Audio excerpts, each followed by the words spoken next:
नमामि रामं रघुवंशनाथं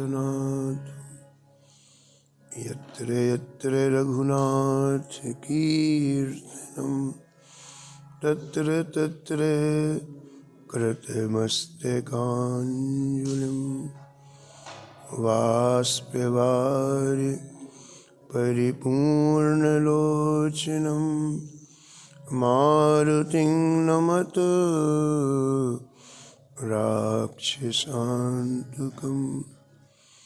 वाञ्छाकल्पतरुभ्यश्च कृपासिन्धुभ्यैव च पतितानां पावनेभ्यो श्रीवैष्णवेभ्यो नमो नमः। भक्ति भगवन्त गुरु चतुर्नाम बपुएक, इनके पद वंदन किए नासत विघ्न अनेक। हर जो आए विराजिए कथा सुनहु इतिहास, तुम श्रोता या मालुके तुम पद रज मम आस। तुम पीछे जो और हैं श्रोता है रसखान, इनके सकल मनोरथ पूर्व से भगवान।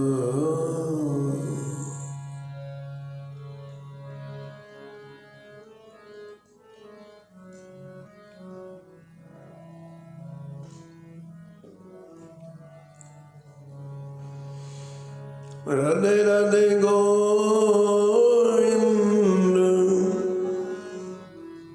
गोविंद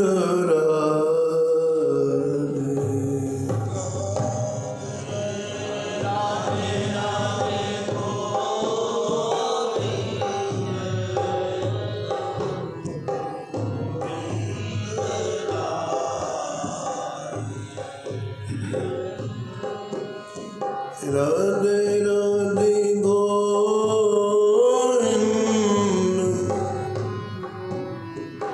गोविंद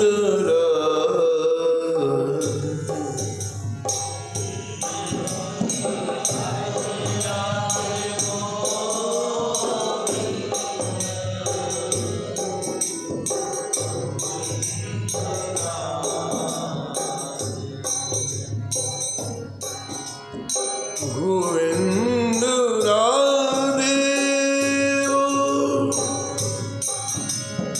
गोपाल राधे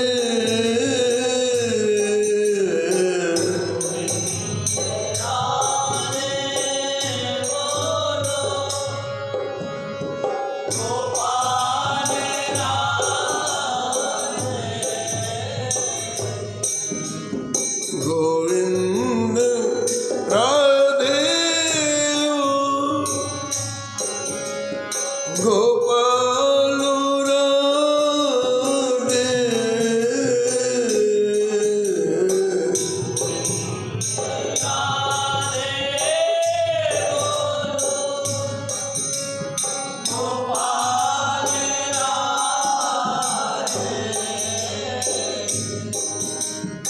राधे राधे गोविंद गोविंद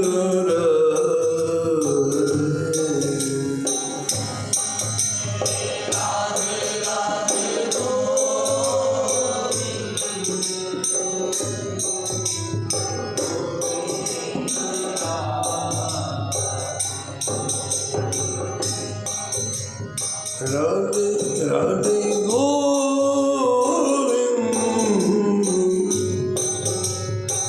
गोविंद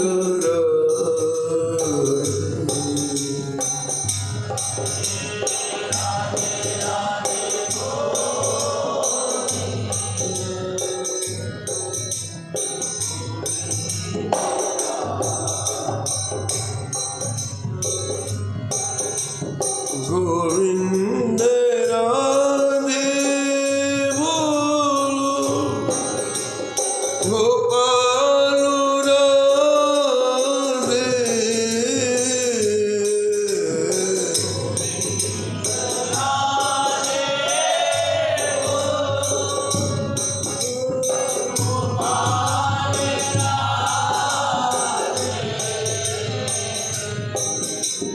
राधे गोविंद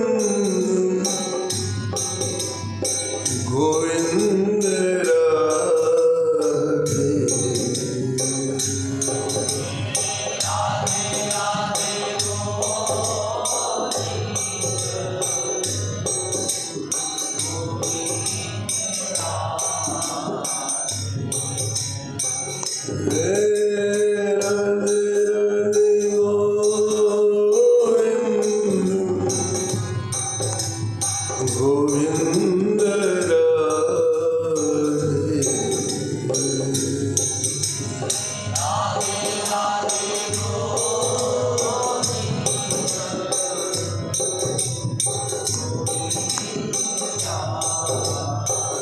श्री जानकी वल्लभ लाल की, श्री मंगलमूर्ति हनुमान जी महाराज की, सुपरिकर श्री हनुमान जी की, सब संत भगवान की, श्री स्वामी अग्रदास जी महाराज की, श्री नाभाजी महाराज की, श्री प्रियदास जी महाराज की, श्री वृंदावन धाम की, श्री बांके बिहारी लाल की, श्री राधा वल्लभ लाल की, श्री गिरिराज जी महाराज की, श्री यमुने महारानी की, श्री राम नाम महाराज की, श्री महाराज जी की जय जय श्री राम।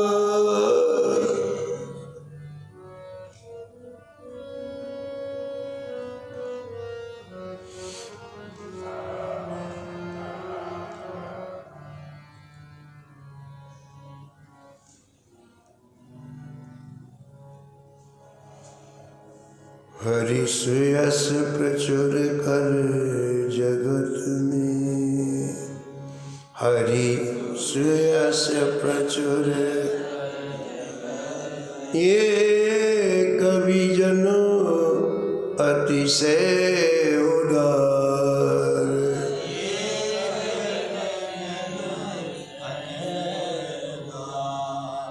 विद्यापति ब्रह्मदास बहोरन चतुर बिहारी,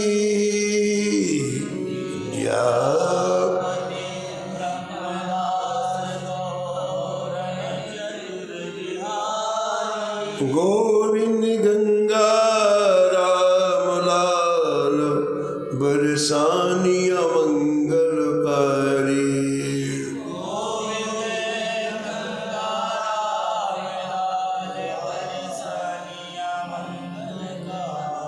प्रिय दयालु परशुराम भक्त भाई खाटी को,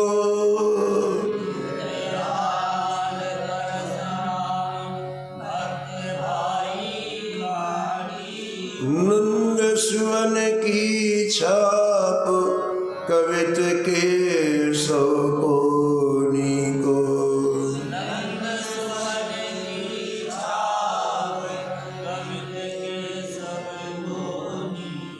आस करम पूर्ण नृपति,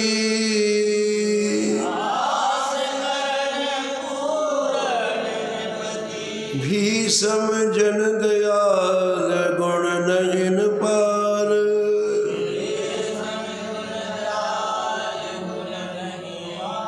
हरि सुयस प्रचुर कर जगत में,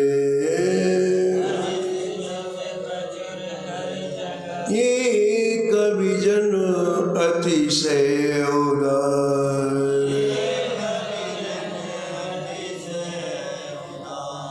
प्रातःस्मरणीय परम वंदनीय श्री भक्तमाल के रचयिता श्री नाभा गोस्वामी जी इस छठवें में एक साथ कई संतों का स्मरण किया है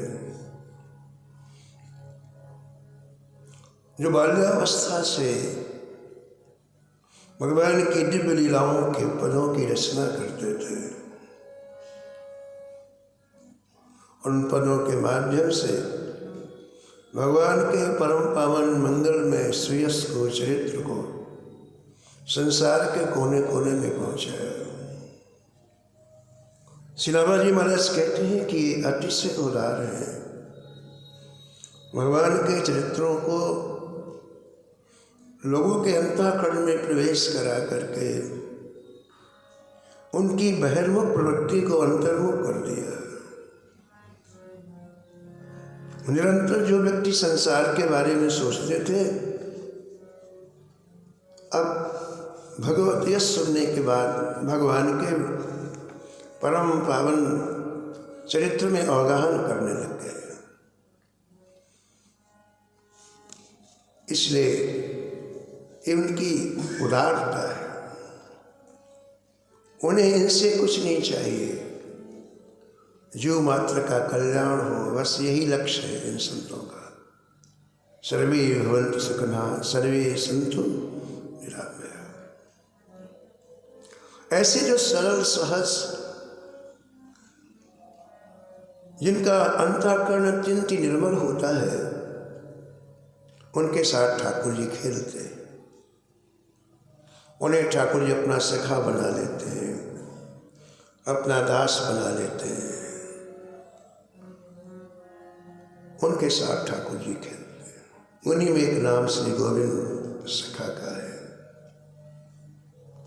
आज से 500 वर्ष पहले जिनके साथ ठाकुर जी ने सुबह से शाम तक प्रत्यक्ष रूप से खेल खेले और श्री ठाकुर जी को बहुत सुख मिलता है, वही चरित्र आप श्रवण कर रहे हैं।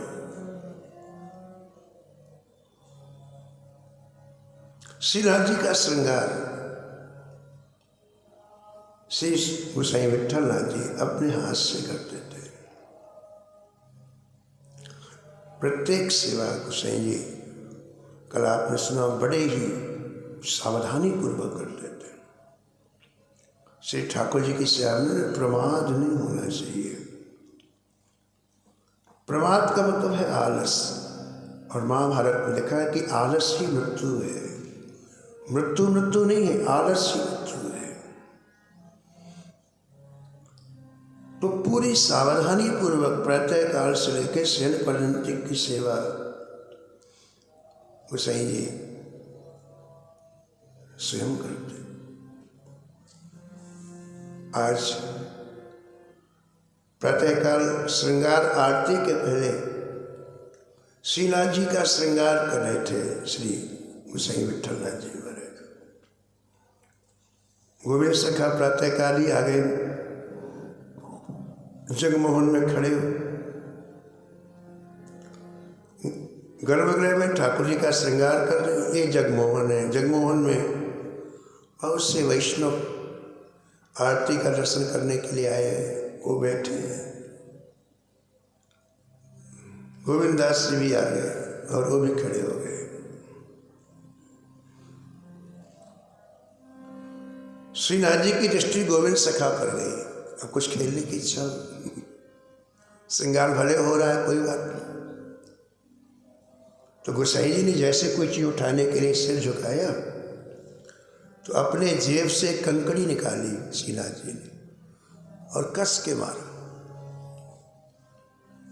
ठक लगी गोविंदास जी के। कहाँ से आई कंकड़ी? ठाकुर जी नीचे देखने लग गए। फिर गोसाई जी ने दूसरी चीज उठाने के लिए नीचे झुके, फिर दूसरी फिर कस के मारी, फिर लगी। ऐसे ठाकुर जी ने गोसाई जी की नज़र बचा करके 1 2 3 4 5 6 7 8 कंकड़ी मारी। कोई इधर लगी, कोई इधर लगी, कोई इधर लगी। अब वो कंकड़ी लग करके नीचे गिर जाती। जब 8 कंकड़ी मार दी तो गोविंद सखा को सहन नहीं हुआ। उन 8 में से 1 उठाई और कस के दिया श्रीनाथ जी को। श्रीनाथ जी को जब कंकड़ी मारा गोविंद सखा ने तो मुकुट धारण करा रहे थे श्री गोसाई जी विठल नाथ जी, और जैसे कंकड़ी देखी श्रीनाथ जी तो यूं झुका दिया सर।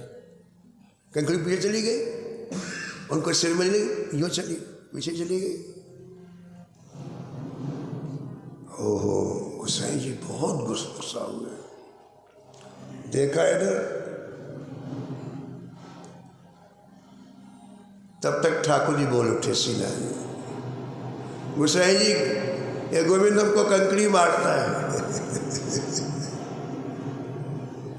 गोसाई जी गोविंद हमको कंकड़ी मारता है। अब तो महाराज गोसाई जी इतने झुंझलाए, क्यों रे गोविंदा, ठाकुर जी के श्रृंगार के समय तू उधम करता है? सुकुमार शरीर कहीं आंख में लग जाए, कान में लग जाए, ये कोई खेल?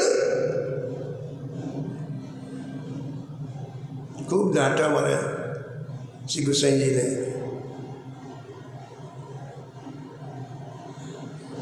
जब डांट चुके तो गोविंदास जी ने कहा, महाराज आपको अपने ठाकुर के दोष दिखलाई नहीं देते हैं। आप जब जब तुम उसको ही डांटते रहते हो।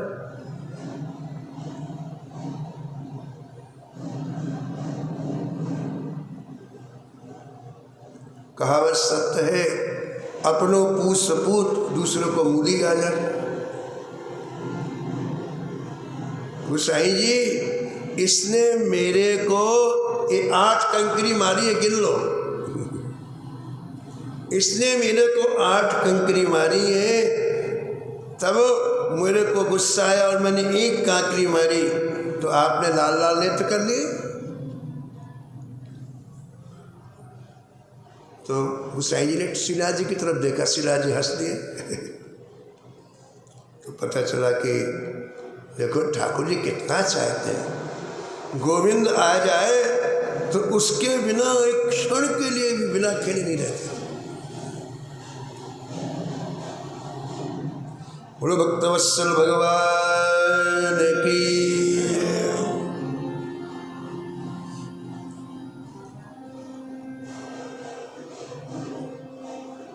भगवान का समर्पण कितना, भक्त का समर्पण कितना उच्च कोटि का होता है भगवान के प्रति।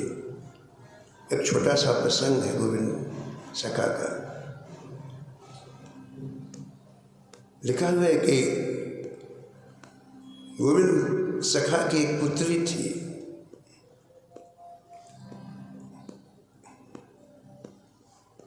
उसका विवाह हो चुका था और वो गोविंद सखा से मिलने के लिए आई। कुछ दिन के लिए ठहर गई गोविंद सखा के पास में, लेकिन आपने एक दिन भी बात नहीं की, ना मिले ना बात की।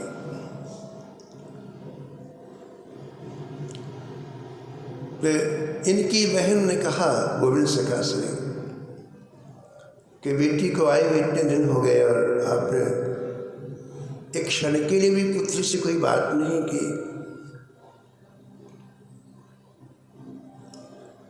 गोविंदास ने कहा कि बहन, मन तो एक ही है, चाहे इसे ठाकुर जी में लगा लो, चाहे इसे बेटी में लगा लो। मैंने इस निज मन को ठाकुर जी को दे दिया है, अतः अब मेरे पास न किसी से मिलने का अवकाश है, न किसी से बोलने का अवकाश है। यह जू एक मन, यह जू एक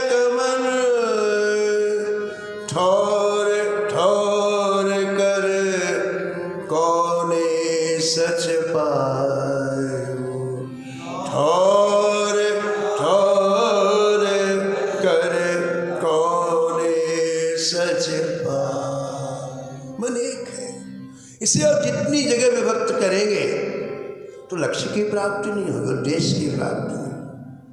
साधना क्या है? बिखरे हुए मन को एकत्र करके एक दिशा में लगाना, एक प्रवाह में लगाना।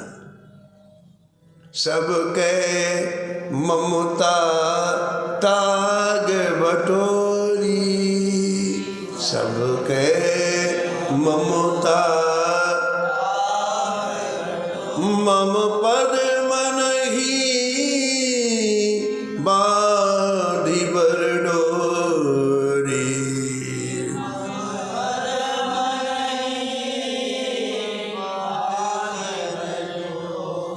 इसी का नाम साधना है, उपासना है, आराधना है कि जो अनंत काल से हमारा मन बिखरा हुआ है। 10 जगह हमारा मन लगा हुआ है तो करोड़ों वर्ष से, करोड़ों वर्ष। जननी जनक बंधु सुतदारा, जननी जनक तन धन भवन सुहृद परिवार, तन धन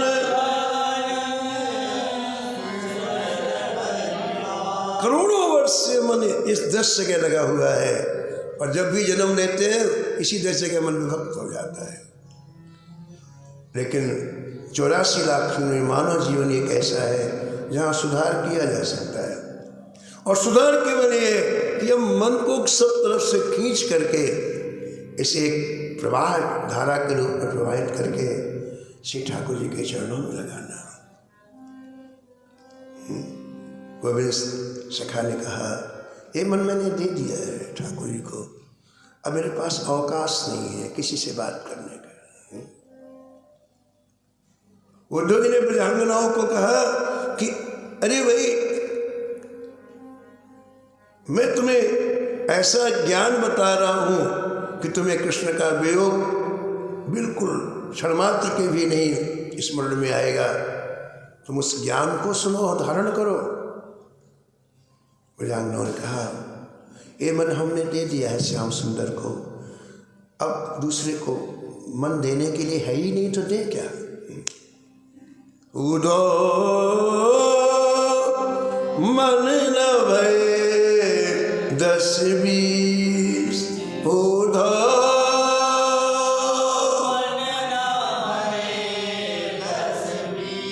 मन न भय 10-20 मन न भय। एक हो तो गयो श्याम संग, एक हो तो को आराध ईश को उधो मन न भय 10-20 उधो।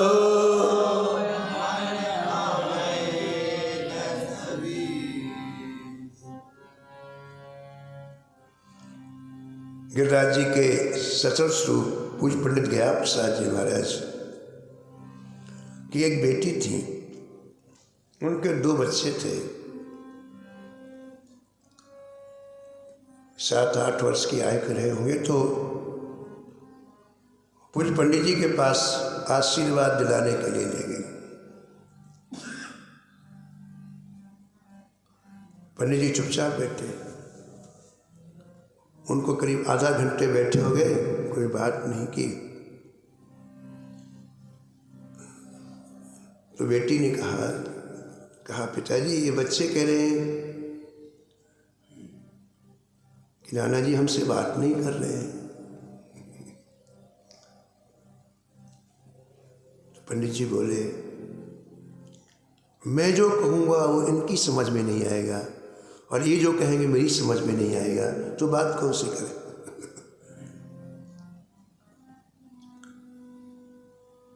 मेरी बात इनको समझ में नहीं आएगी और इनका जो स्तर है उसमें इनकी बात मुझे समझ, बात कौन सी नहीं किया हुआ।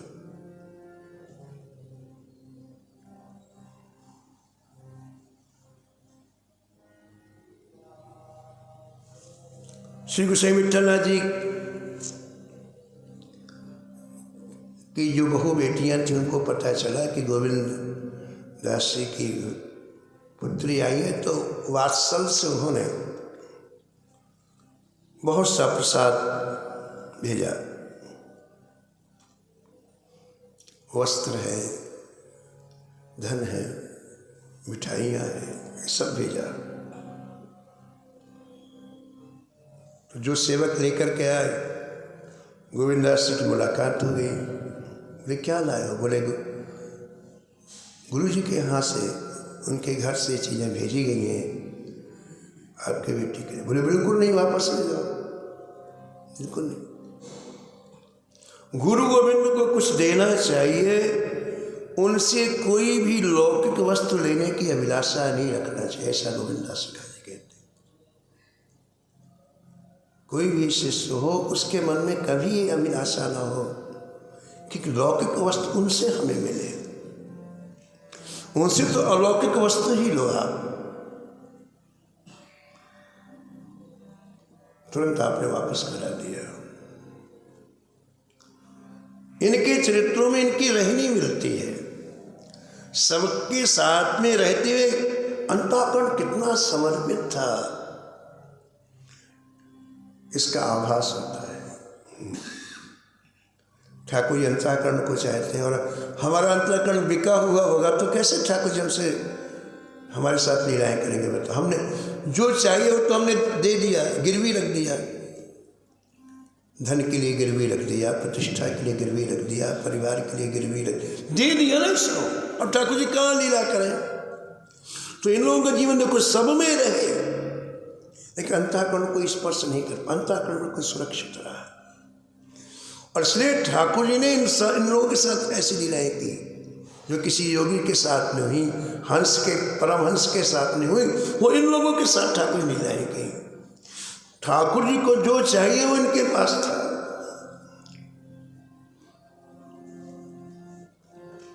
और ऐसे अंतःकरण से जो भी चीज कही जाती है उसमें बहुत रस होता है, अमृत होता है।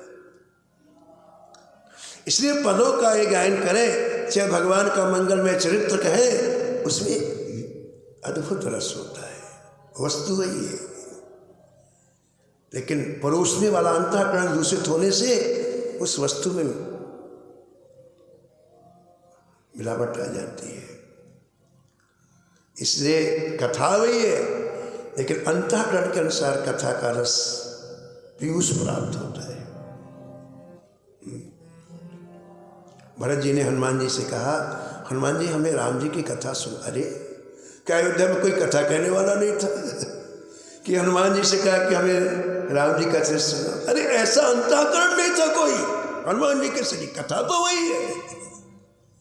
नान्या स्पृहा रघुपते हृदय स्मदीये सत्यम वदामि च भवान क्रांतरात्मा। ऐसा छाती ठोक के कहने वाला कोई नहीं था कि मेरे हृदय में कोई इच्छा नहीं है, हे रघुनाथ जी आप छाती खोल के देख लो। वो कथा जब कहता है तो कथा सुनी नहीं जाती, कथा प्रकट हो जाती है। कथा का एक एक प्रसंग आंखों के सामने चलता है। कथा वही है। तो एक प्रसंग का वर्णन करते हैं ग्रंथकार श्री गोविंद दास जी। प्रातःकाल यमुना तट पर, यशोदा घाट पर राग भैरवी से पद का गायन कर रहे। आपका नियम था प्रातःकाल से रात्रि पर्यंत तक अलग अलग रागों में श्रीनाथ जी के लिए पदों का गायन करना। अब कोई सुने, ठीक है। एक खबर दिल्ली के बादशाह अकबर को प्राप्त हुई कि इस समय ब्रज में एक ऐसे गायक हैं जिनकी आवाज़ सुनने के लिए ठाकुर जी ललायत रहते हैं, श्री कृष्ण ललायत रहते हैं। तो बादशाह के मन में ललक उठी कि मैं भी सुनूं उनकी आवाज़ को।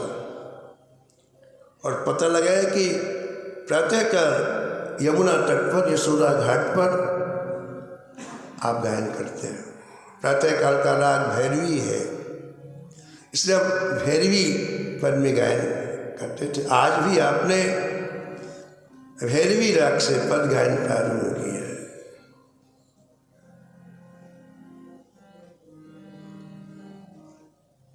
तो जो ब्रज के रसिक लोग थे वो पीछे बैठ के चुप करके सुनते थे। रसिक लोग सुने तो कोई दिक्कत नहीं, लेकिन बादशाह रूप बदल करके उनके बीच में बैठ गया, क्योंकि अलग से तो कोई प्रवेश नहीं है संतों के यहाँ किसी का। तो जहाँ वृंदावन के रसिक लोग बैठे थे तो अकबर बादशाह भी रूप बदल करके वहीं बैठ गया। और आप रोज के नियम के अनुसार आपने आलाप लिया और आलाप लेकर एक पंक्ति गई।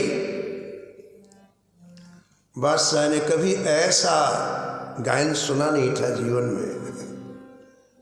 बरबस उसके मुख से निकला वाह वाह वाह।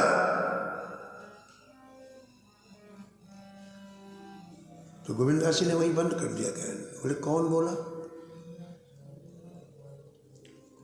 अब पता चल गया। लोगों ने कहा कि अकबर बादशाह आपके गायन से मुग्ध होकर के वाह वाह बोल रहे हैं। तो हम लोग तो होते तो उछलने लगते, अरे बादशाह है क्या बात है। लेकिन इन्हें नहीं चाहिए ना जो संसारी व्यक्ति को चाहिए। इन्हें अब किसी की वाह वाह की आवश्यकता नहीं है। इनकी प्रसन्नता केवल ठाकुर की प्रसन्नता है। इसलिए गोविंद सखा को बिल्कुल प्रसन्नता नहीं हुई, बल्कि गिलानी हुई कि मैंने जिस राग को श्री ठाकुर जी को प्रसन्नता के लिए सुनाया, उस राग को एक मिलेक्ष ने सुन लिया। अपने राग ठाकुर जी के लायक नहीं रहा। उस राग का आस्वादन तो हमारे श्रीनाथ जी करते, और ये मिलेक्ष सुन करके वाह वाह कर दिया, तो अब ये राग ठाकुर जी के लायक नहीं रहा, झूठा हो गया है। उस दिन से गोविंदास जी ने कभी भैरवी राग में ठाकुर जी के पदों का गायन नहीं किया, झूठा हो गया। भाषा ने सुन ली। कैसा भाव देखो आप जब। और वस्तुतः ये बात है, हमारे जिस भी गुण को, जिस क्रिया को संसारी व्यक्ति आस्वादन कर देता है, वो ठाकुर जी के लायक नहीं रहती। कथा हो, गायन हो, कुछ भी हो, जिसमें लक्ष्य दुनिया को रिझाने का है, ठाकुर जी बिल्कुल नहीं सुनते उसको। एक बार श्री अयोध्या में पूज्य स्वामी जी महाराज, स्वामी श्री रामचंद्र जी महाराज जी के पास कुछ भक्तों ने कहा, महाराज इस बार जो उत्सव आ रहा है उसमें अमुक व्यक्ति की कथा करा दें। बड़ा नाम है उनका, बहुत श्रोता आते हैं श्रवण करने के लिए। तो मुस्कुराए स्वामी जी और कहा, भाई दुनिया जिसकी कथा सुनती है उसकी कथा नहीं कराना, जिसकी कथा ठाकुर सुनता है उसकी कथा कराना। इसकी कथा ठाकुर सुनता है।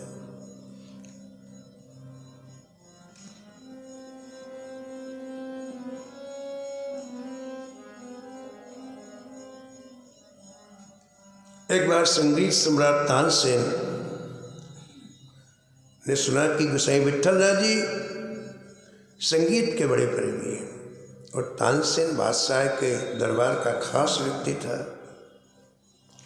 गायकों में शिरोमणि था उस समय।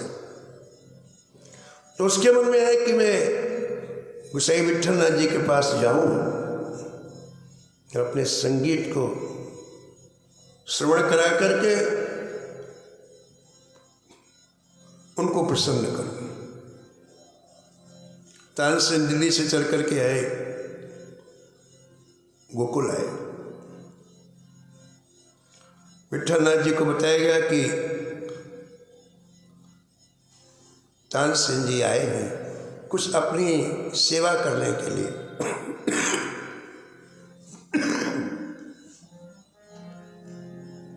गोसाई विट्ठलनाथ जी ने स्वीकृति दे दी। सभी लोग बैठे और तानसेन ने अपनी राग रागनियों के द्वारा अनेक पदों का गायन किया। पद जब पूरे हो गए तो श्री गोसाई जी ने, विठलनाथ जी ने पारितोषिक के रूप में उस जमाने में, आज से 500 वर्ष पहले 1000 रुपये और एक कौड़ी भी साथ में दी। 1000 रुपये तो दिए ही और एक कौड़ी भी साथ में दी। ये सम्मान होता है किसी को, कोई यदि कोई सेवा करे तो कुछ भेंट देना सम्मान होता है। तो तानसेन ने कहा कि कौड़ी तो रुपए तो ठीक है, लेकिन कौड़ी का क्या मतलब है? कौड़ी होती छोटी सी हो। जब समझ में नहीं आया तानसेन को तो उसने गोसाई जी से कहा कि गोसाई जी, इस कौड़ी का क्या महत्व है? आपने जो कौड़ी दी है मुझे, इसका क्या महत्व है? गोसाई ने कहा, तानसेन जी, तुम बादशाह के दरबार के गायक हो, अच्छी बात है, तो मैंने सम्मान के लिए तुम्हें 1000 रुपये दिए, उतनी दूर से चल कर के आए हो। लेकिन हमारे यहाँ श्रीनाथ जी के सामने गोविंददास जी जिस प्रेम पूरे हृदय से गान करते हैं, उनके सामने तुम्हारा कोरा कलात्मक गान एक कौड़ी के बराबर है। गोविंददास जी के सामने तुम्हारा एक गायन एक कौड़ी के समान है, वो भी मैंने दिया। हमारे यहाँ श्रीनाथ जी को जो गोविंददास जी गायन करते हैं, तुम्हारी में केवल कला है और गोविंददास जी में प्रेम है। उस प्रेम में सने हुए शब्दों में जो रस है वो तुम्हारे इस कलात्मक गान में नहीं है।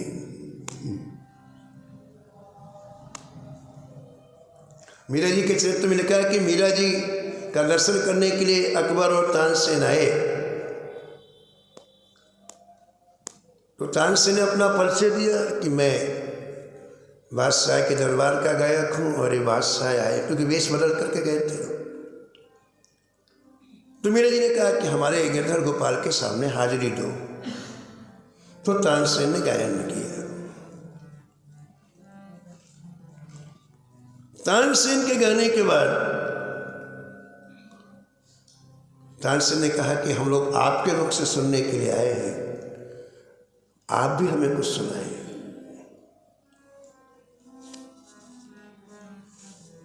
तो मीरा जी ने सुनाया, जो विधिना निज बस कर पाऊं, जो विधिना तो सब कहो होए सखी मेरो, तो सब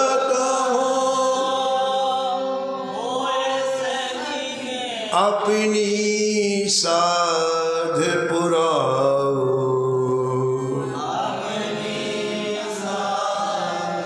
अपनी साध पुराओ।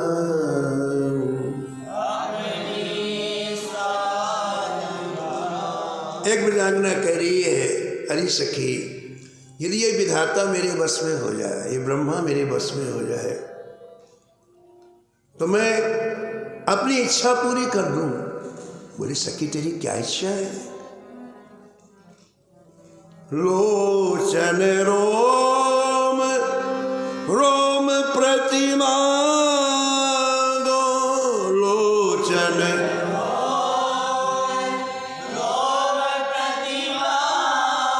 लोचन रोम रोम प्रतिमा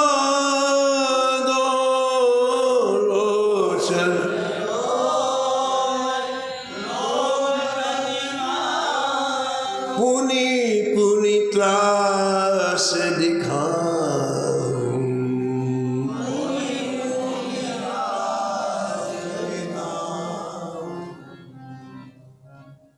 मैं विधाता से मांगूंगी, इतने बड़े शरीर में तुमने 2 ही नेत्र दिए हैं और श्याम सुंदर इतने सुंदर हैं, तो 2 नेत्रों से दर्शन करने में तृप्ति नहीं होती है, तो जितने रोम है उतने नेत्र दे दो। विधाता यदि मेरे बस में हो जाए तो मैं विधाता से ये मांगूंगी कि शरीर में जितने उतने नेत्र हो जाए। हमारे शरीर में 3.5 करोड़ रोम है, 3.5 करोड़ नेत्र हो जाए हमारे। लोचन रोम रोम प्रतिमा लोचन पुनि पुनि त्रास दिखाऊं।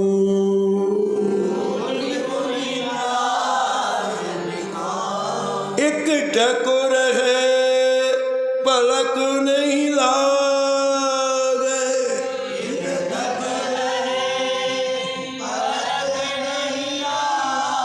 पद्धति नहीं चलाऊं, पद्धति नहीं चलाऊं। और दूसरी चीज विधाता से मैं मांगूंगी कि ये पलकों का गिरना बंद करो। जितनी देर पलक गिरती है श्याम सुंदर का दिखना बंद हो जाता है। आज के बाद आंखों की पलकें न गिरे, ये नई पद्धति में चलाऊंगी। कहा करो छविरास श्याम घन, कहा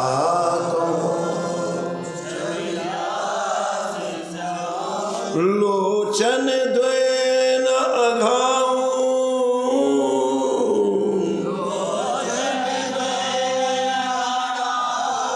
अरे सखी क्या कहूँ, श्याम सुंदर कितने सुंदर हैं, इन दोनों आंखों से तृप्ति नहीं होती है।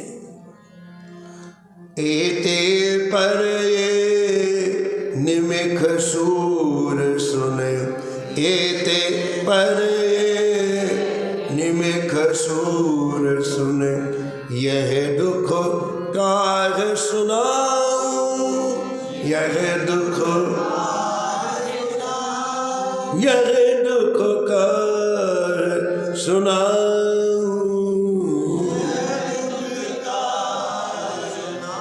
सुना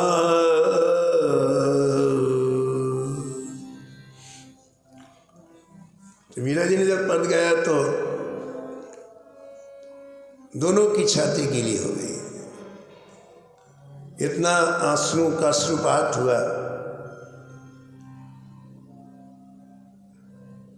जब पद पूरा हो गया तो तानसेन ने हाथ जोड़ के कहा मीरा जी, मैंने भी पद गाया और आपने भी पद गाया, इतना बड़ा अंतर कैसे? मैंने पद गाया तो सभी लोग सुनते रहे, लेकिन कोई अंतःकरण में असर नहीं हुआ, और आपने पद गाया तो पूरा माहौल ऐसा हो गया, सबका हृदय प्रेम से हिलोरे मारने लग गया। इतना अंतर क्यों? मीरा जी ने कहा, तानसेन जी बुरा मत मानना, आप एक बादशाह के लिए गाते हो और मैं केवल गिरधर गोपाल के लिए गाती हूँ। लक्ष्य का भेद है, आवाज संगीत से कोई लेना देना नहीं है, लक्ष्य का भेद है। आप एक बादशाह को रिझाने के लिए गाते हो और मैं केवल अपने प्रेमास्पद गिरधर गोपाल के लिए गाती हूँ, ये फर्क है। ऐसे गोविंद श्री गोसाई विठलनाथ जी ने तानसेन से कहा, कला तो तुम में है लेकिन अंदर कुछ भी नहीं है, और जिस चीज में प्रेम नहीं होता वो चीज ठाकुर के काम की नहीं, कौड़ी काम की होती है। कितने दिन दिखाओगे दुनिया को, 10-20 साल के बाद आउट हो जाओगे, या तो दुनिया चली जाएगी या तुम चले जाओगे। क्या मिला? कुछ भी नहीं मिला। इसलिए कौड़ी दी तुमको कि गोविंद दास जी के सामने तुम्हारा गायन कौड़ी के समान है। तो आश्चर्य लगा तानसेन जी को। तानसेन ने कहा महाराज मेरी बड़ी इच्छा है कि मैं उनके मुख से कुछ सुन लूं। और तब गोसाई जी ने बुलाया और बुला करके कहा कि आप श्रीनाथ जी को एक पद सुनाइए। उनको नहीं, श्रीनाथ जी। और जब श्री गोविंद दास जी ने महाराज श्री ठाकुर जी की तरफ मुख करके गायन किया तो तानसेन हाथ जोड़कर बोला कि इनके सामने मेरे गान का मूल कौड़ी के बराबर भी नहीं, कौड़ी भी ज्यादा है। ये रस है, इसी रस का आस्वादन करने के लिए ठाकुर जी इनों के पीछे पीछे चलते हैं।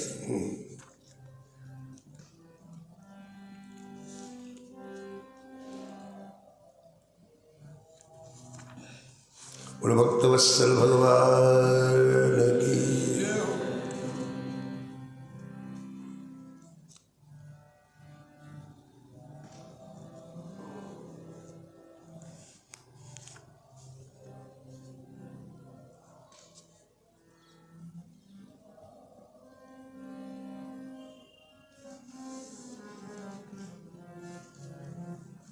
श्री गोविंद दास जी यमुना जी को साक्षात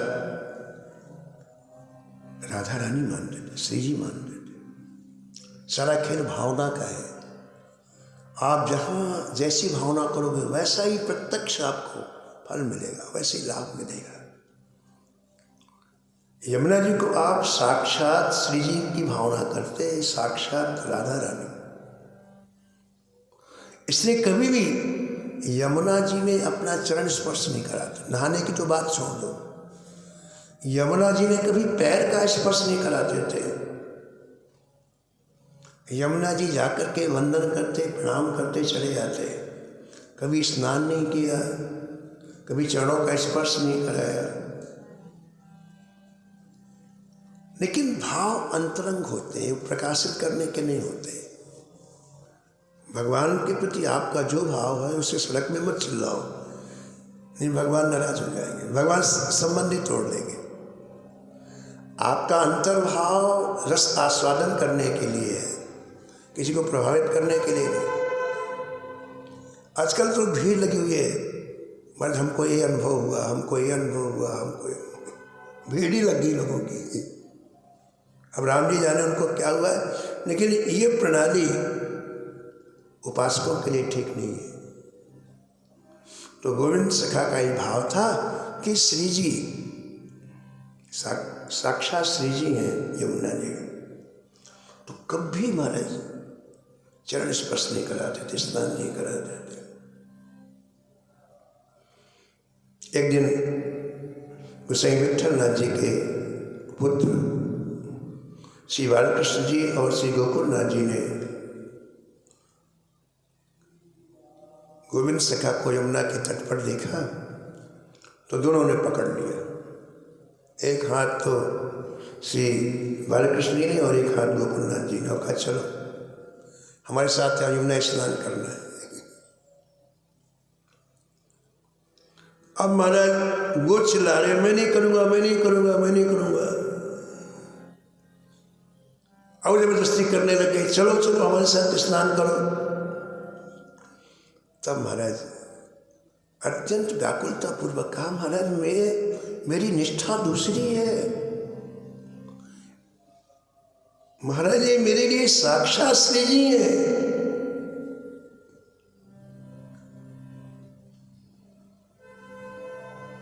अब देखो आप, निष्ठा देखो आप। जब ऐसा कहा तो उन्होंने जबरदस्ती करना बंद कर दिया, खड़े हो गए यमुना तट पर। तो उनकी निष्ठा जैसी थी, श्री गोविंद सखा की जैसी निष्ठा थी, श्री यमुना जी ने इन दोनों को, यानी श्री बालकृष्ण दास जी और गोकुलनाथ जी को, दोनों को श्री जी के रूप में दर्शन दिया। उनको भी दर्शन दिया हमने। जाकी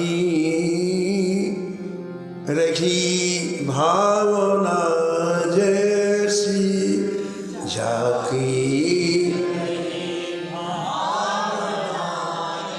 प्रभु मूरत देखी दिन तैसी।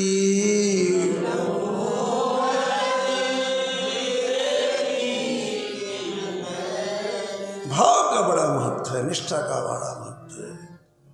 भक्तमाली में एक कथा है कि एक संत गंगा जी के तट पर सैकड़ों ब्रह्मचारियों को भगवान के भजन में लगाया, छोटी छोटी कुटियाएं बनवा दी। तज हरि भजन काज नहीं दूजा, और सबकी निगरानी रखते, निरीक्षण रखते, प्रातः काल से लेकर दोपहर तक और हमारे सायंकाल से लेकर रात्रि तक बिल्कुल किसी तरह की कोई बाहरी बातचीत नहीं, कहीं आना जाना नहीं, और केवल भजन। तो भक्तमाल जी में लिखा है कि एक बार गंगा के तट के पास से गांव से कुछ लोग आए महात्मा जी के पास और कहा, महाराज जी हमने अपने गांव में मंदिर बनवाया है, हम सभी की इच्छा है कि वहाँ की प्रतिष्ठा आपके हाथों से हो, आप कृपा करके समझ। अब महात्मा जी के मन में आया कि यदि इनको मना करते हैं तो इनको दुख लगेगा, तो हाँ कर दिया। अब उसमें एक दिन जाने के लिए, एक दिन आने के लिए और एक दिन में प्रतिष्ठा का 3 दिन का समय चाहिए। तो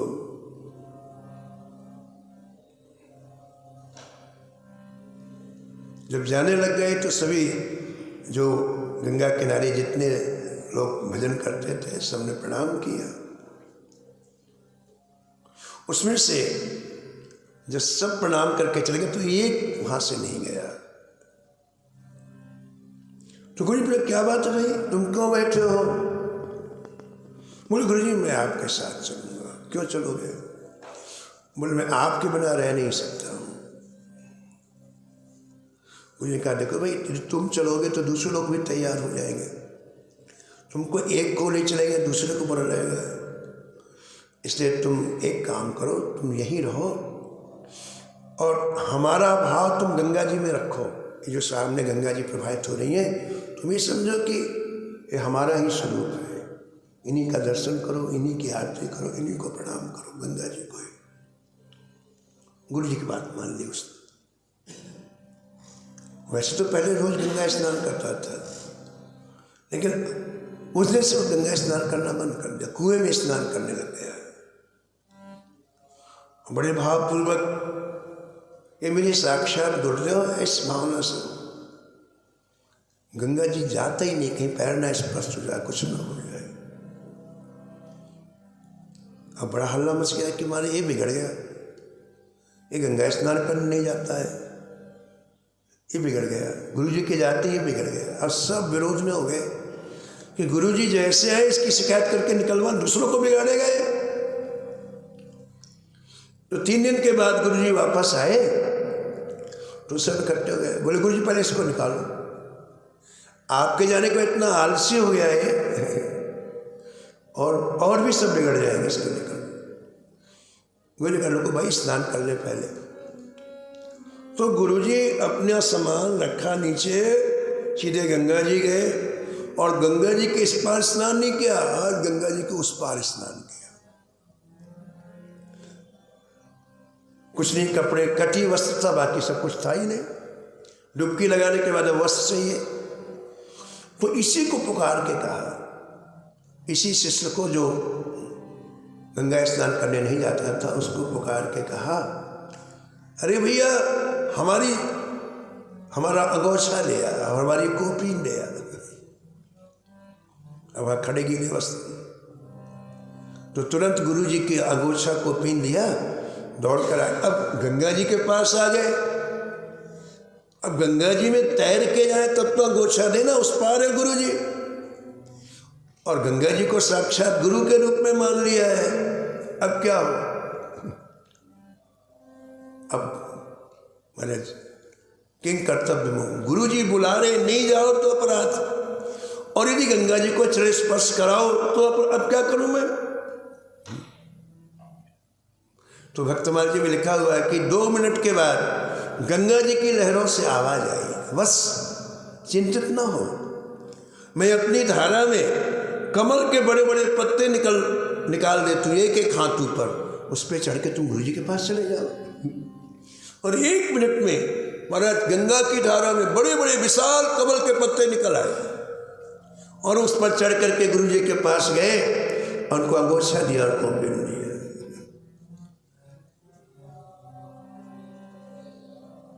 निष्ठा में बड़ी सामर्थ्य है।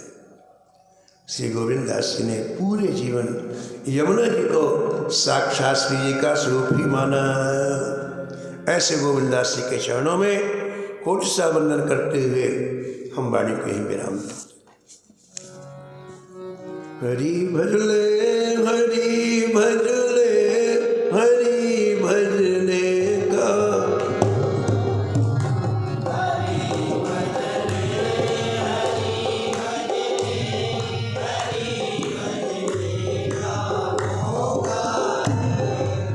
ये मौका चूक न जाए, ये मौका भी अनोखा,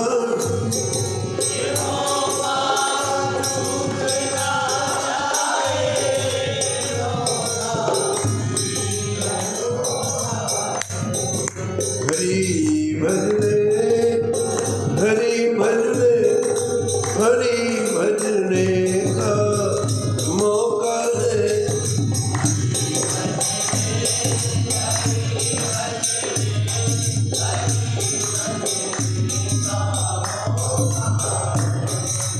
नमो नमो श्री भक्त सुमान,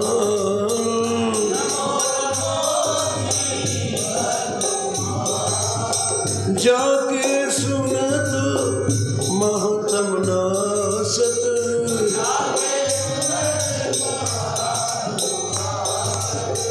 और झलकत राधानंद,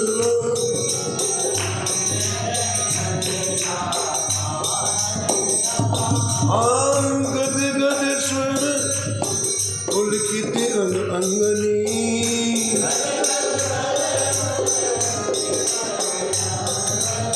लोचन बरसत हसुअन जाल,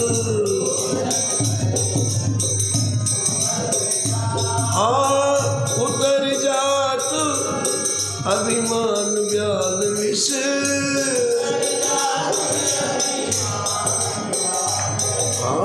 प्रेत जीवा सुरस काल,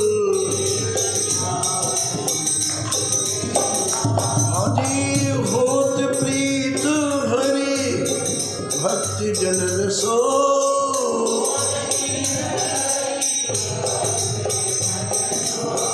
लेत शीघ्र हटि चरण प्रचार,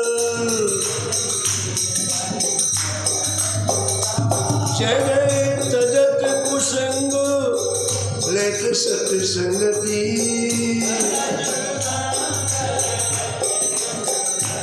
हाँ हाँ भाग जगत को अद्भुत भाल,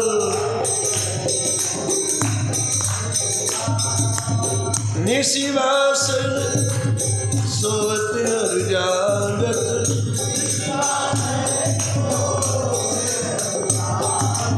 रोम रोम हुए करत निहार,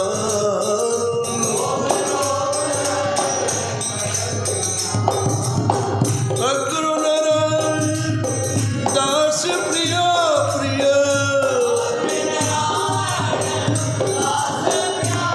हाँ अग्र नारायण दास प्रिया प्रिय,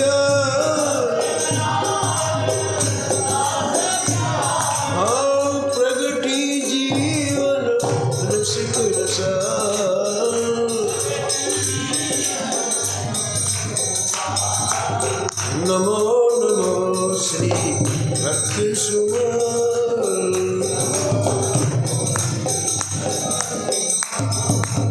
सीताराम सीताराम सीताराम सीताराम,